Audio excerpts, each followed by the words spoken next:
to the Remembering Akron podcast. I'm your host, Derek Maxfield, and today my guest is Walter Rosonowski. Welcome, Walter. Thank you. Good, glad to be here. So let's start off by telling me, where were you born and where did you grow up? I was born in Toledo, Ohio in 1940. My dad died 10 years later, and we moved out to Grand Rapids, a small country town very much like Akron, and lived there until I went into the service. So 1940, that was just at the edge of the beginning of World War II. Tell me how that affected your family growing up. My two uncles were killed in the war. My one uncle was a medic and was given a Silver Star for his action in the field. My other uncle, who was quite a bit older, family man, died on the first day of the Battle of the Bulge. Do you have any memories as a child of World War II? Not really. I have a memory of my uncle, my younger uncle, standing in front of a big mirror that was in my grandmother's house. And I don't know why I remember it, but I do remember that. In uniform? In uniform. Do you remember your parents talking about the war? No, not really. It was just a way of life. Uh-huh. Do you remember anything about Franklin Roosevelt? Only that he was the president. Did you ever I remember I was a child. Yeah. You ever remember hearing one of his fireside chats? No, sorry, No. I can't help you. Yeah, still kind of young. So what were your parents' names? Marion Rosonowski and Dorothy Rosonowski, Dickus, family name. I see. And what was their background? My father was born in Brooklyn shortly after my grandparents migrated from Poland. Oh. My mother, actually, an interesting story. My mother is a long-time American, going back to the 1600s. And I found out through going through Ancestry.com that the reason my family probably came here is it was a penal colony. Really? That's Yeah, we real- talk about Australians' penal colony, but the Americans were the first one. That's true. That's true. Both in New England and in the Middle States. Yep. Interesting.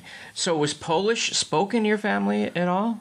My grandparents never really spoke English well. They were hard to understand. My cousins who lived next door to them speak Polish. My dad said we're Americans, we don't speak Polish in the house, so I see. I have no language. That's interesting. So where did you go to school? I went to Harvard. Did you? No. Where'd you go to high school? I went to, let me finish this, Okay. Harvard. All right. Harvard is an elementary school where I went to elementary school. I see that. Okay. And like I said, so anybody asks, sure, I graduated from Harvard. That works. I went to Grand Rapids, a local school. It's now been consolidated into all the little villages around. Go to a school called Otsego. My graduating class was the largest class to ever graduate from Grand Rapids. There was 28 of us. 28. So when you graduated high school, did you have a plan for your future? Absolutely not. Getting out of school was my biggest plan. And did you go into the service immediately? No, I went to school for a year and found out I wasn't a good student, I see. and then I went into the service from there. What branch of the service did you go into? I was in the Navy. Spent 4 years in the Navy. Came out and went, actually, the Navy paid for my school, so they right. they helped me a lot in life. And what year did you enroll or enlist? 1959. 1959. So Vietnam was just at the kind of edge of its beginning in 1959. Yeah. You must have lived through Kennedy's assassination. What do you remember about that? I was actually at work, and the rumor was going around the factory that he'd been shot. Not that he was dead, but that he'd been shot. And I didn't actually get the news until I got off work at 5 o'clock. This was something that really affected people. Absolutely. Yes. A lot of people that I talk to can tell you exactly where they were and exactly what they were doing when they found out that news. I was coming home. I heard the rumors. I actually heard the news itself on the car radio on the way home from work. Mm-hmm. Yes, and I do remember it distinctly. So when you were in the Navy, You experienced the Cold War, Yes, and you have some memories from that time. I do. I was fortunate or unfortunate enough to be part of the Cuban Missile Crisis. My squadron got moved to Key West, Florida, and we were flying 12 hours on, 12 hours off over Cuba for a month, really almost 6 weeks by the time we got done, although the crisis itself really only lasted for 2 weeks. Did you and your men have a good idea of what was happening? Yes, I was married with a small baby at the time living off base, and Kennedy gave the speech to the people that there was missiles in Cuba and he wasn't going to allow it. And we knew then that there was trouble abroad. And within an hour after that speech, the shore patrol showed up at my door and said, "Pack a sea bag, you're going to Cuba." They did. It took me about 15 minutes to pack a bag. I kissed my wife goodbye and got in the car with the shore patrol and was gone on my way.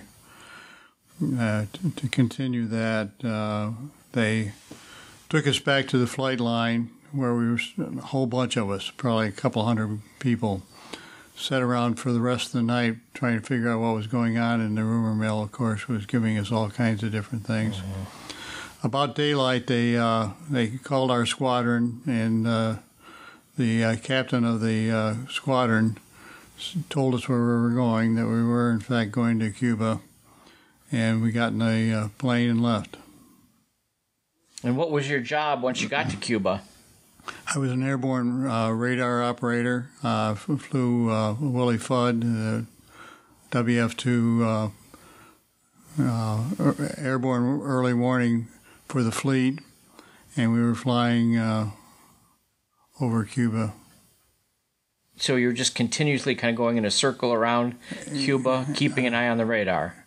Yeah, and they were keeping an eye on us. I remember distinctly that the first time we went out, we sat at a green screen watching what was going on around us, and you could pick up the gun control radar as backfeed on our stations. They gave us 38 revolvers to fly with, and we all four of us thought that was kind of strange, that we have artillery and us with 38s. And what were you supposed to do with those? That's what we said. I hope they have at least tracer bullets in this thing so that it has some value. Uh-huh. So while you're up in the air, keeping an eye on the radar, were the guys around you speculating on what might happen here? No, honestly, it was a scary time. We were all worried about what was going to happen to our country, mm-hmm. But nobody questioned where we were going. Wherever the presidents wanted us to go is where we were going. Mm-hmm. And in the end, we won that fight. We did. That brinkmanship. Yeah, brinkmanship is a good way to put it. We were on the edge. We all felt that this could be the end of the world. That's scary stuff. Yeah. Were you able to keep in touch at all with your wife during that time? No, we were not allowed to tell anything about where we were. So you were completely cut off from home. Completely. You got to also remember it's a different time that our access to the computer and the internet was way beyond our time frame. Right. So when you were off duty, were you back at a base? No, it's an interesting question. On our way down there, we found out that we were not going to go to Key West where we thought we were going to be stationed because it was full. There wasn't any room for us. So we ended up spending a couple of days at McCoy Air Force Base in Central Florida and flying out of there over Cuba. After that, when we went back, we finally did get to Key West where we were supposed to be stationed. There was no barracks for flight crew. So we ended up staying in a hotel or motel off base. Interesting. So at the end of that 6 weeks or so, you were able to go back home. Yes. A couple of interesting stories I might share with you is it was all over with. It was November 26th, I believe, and all the squadrons were getting ready to go back home, and President Kennedy came down and inspected the troops, and that was quite a thrill. More than that, Willie Fudd was a big radar plane, had antennas sticking out of it all over the place. And he stopped his limousine and called our captain over, says, "What is that thing you're flying?"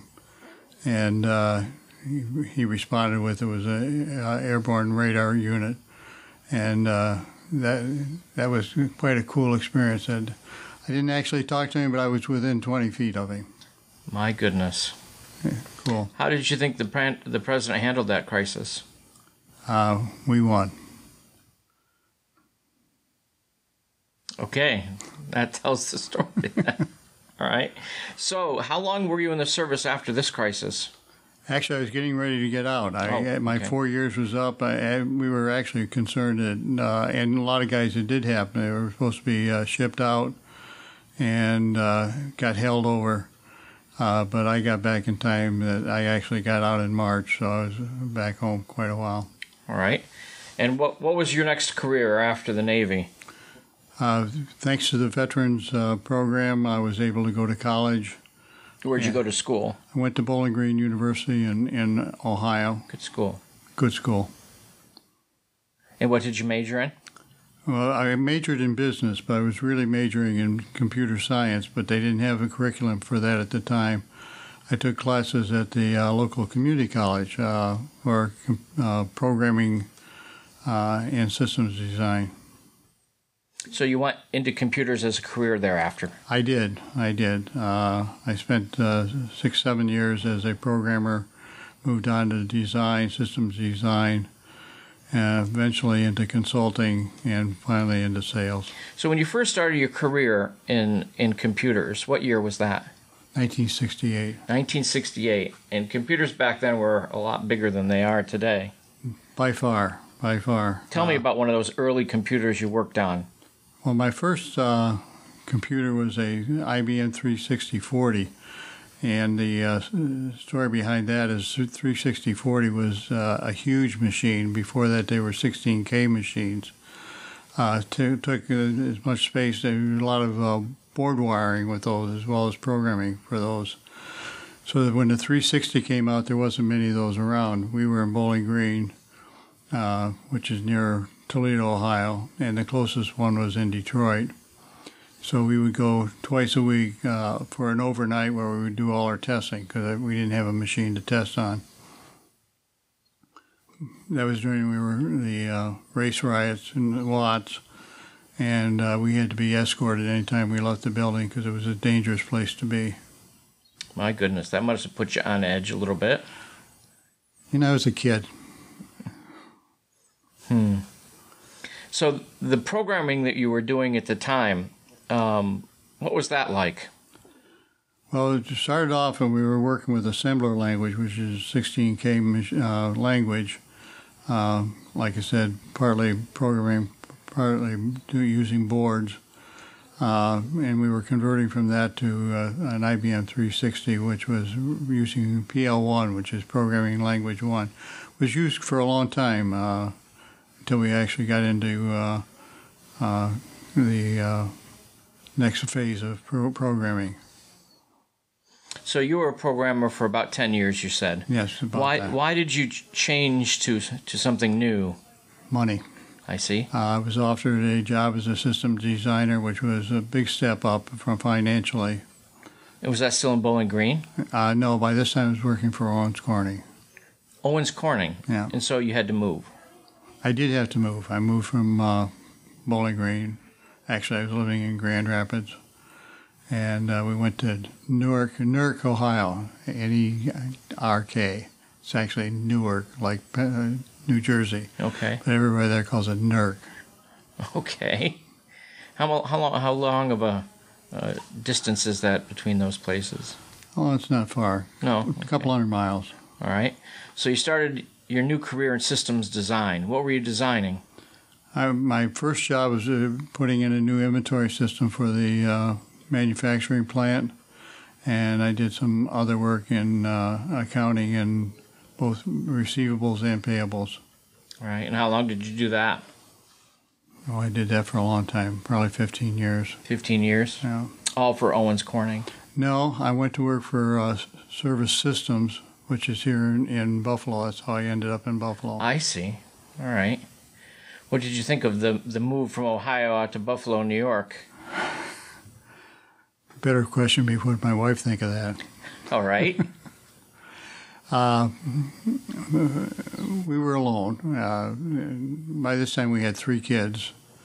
And kids, this is home for them, but it took us a while to not be near family. Mm-hmm. Well, you made the adjustment ultimately. Ultimately. So from that place in Buffalo, you moved into sales? I actually went to work for a company, Strip It, here in Akron. Strip It Hudai. Okay. They made hole punching machines. I see. And Hudai bought a company in Chicago and asked me to go up there as the MIS director for them, IT director in today's vernacular. So we moved to Chicago. I moved to Chicago. My wife stayed here. Oh, that must have been difficult. Things were going poorly. How long did your stay in Chicago last? Actually, a couple of years. I see. I was very unhappy with the traffic. Traffic was a 2-hour trip in, 2-hour trip out, back out. So I went to my boss one day and said, I'm leaving Chicago with you or without you. And they found actually 2 jobs, one essentially in Cleveland, Ohio, and the other in Atlanta, Georgia. And I had my choice of either one of them. And so we went to visit both of them, and we went to Atlanta. We were from Chicago, you remember, in early spring, where it's still snowing and blowing in Chicago, to the summer climate with flowers blooming, vegetables and ready to go, and cheap housing. And then we went to Cleveland, and not much different than Chicago, but our family was closer, so we ended up moving to Cleveland. Spent almost 30 years in Cleveland. So how did you arrive in Akron, New York? When we retired, we have kids that live in Amherst and Clarence, so it was an easy decision. I see. All right. Tell me about your life in Akron. We've been very active in the community, particularly at the community center, where for the last 5 years I've been the director of the community center, Wright Community Center. And you've been very active in the Methodist Church here as well. That's correct as well. Also help with the Chamber of Commerce. How would you characterize this community if somebody said to you, why should I move to Akron, New York? Well, it's truly a Rockwell community. Last night we went to the band concert, 40-person band in the gazebo in the village park. That really just kind of tells you sort of things that happen here every day, every week. So you like the community spirit here? Very much so. Very good. Now tell me one last difficult question. So let's think 3 generations from now, and your grandchildren are telling their children about you. How would you want to be remembered? That's a hard question. You're right. I think that I tried to be the best man I could be under the circumstances that we lived. That's a good answer. Thank you for joining us, Walt. I appreciate it. Thank you. Thanks for listening in, and remember to tune in to the next episode of Remembering Akron.